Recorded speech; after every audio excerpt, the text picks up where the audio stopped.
हम सब एक पिता के संतान हैं। हमें जाति भेद और संप्रदाय की संग्राम नहीं चाहिए। अरे ऋषियों की चिंतन ही मेरा आधार है।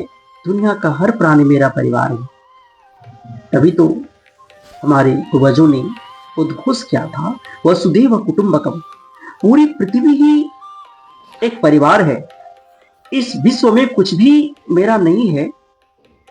मैं यहाँ एक अतिथि के रूप में आया हूं कुछ समय के लिए, और सब कुछ छोड़ के मुझे यहाँ से जाना है। यही जीवन की सत्यता है। संसार की सभी मनुष्यों की जो संरचना है, बनावट है, एक ही जैसा है। मनुष्य की आंतरिक संरचना का मूल ढांचा, चाहे वो किसी भी धर्म जाति संप्रदाय के हो, एक समान ही है।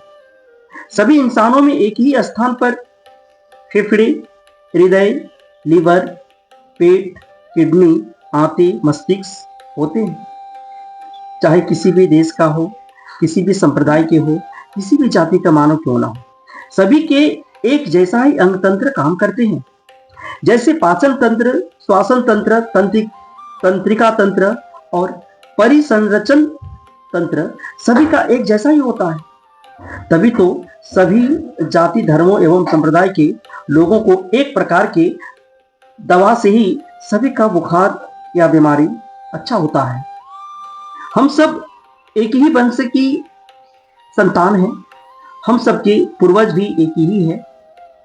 उदाहरण के लिए हमारे शास्त्रों में भी ये प्रमाण है। कश्यप ऋषि के दो पत्नियां थी, दिति और दूसरा अदिति। अदिति और दिति दो पत्नियां। दिति से जो संतान हुए दैत्य, और अदिति से जो संतान हुए वो देव। कहने का तात्पर्य यह है कि दोनों का पिता एक ही है।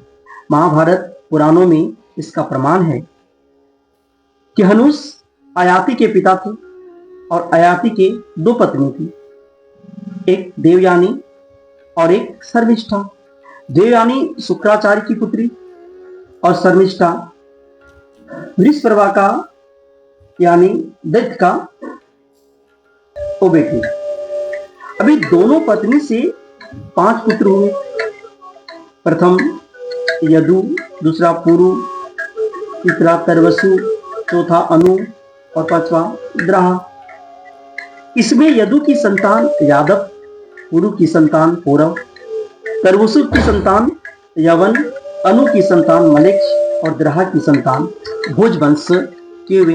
अर्थात यादव, पौरव, मलेक्ष, यवनों तथा भोज का पिता एक ही होने से हम सब एक ही वंश के हुए।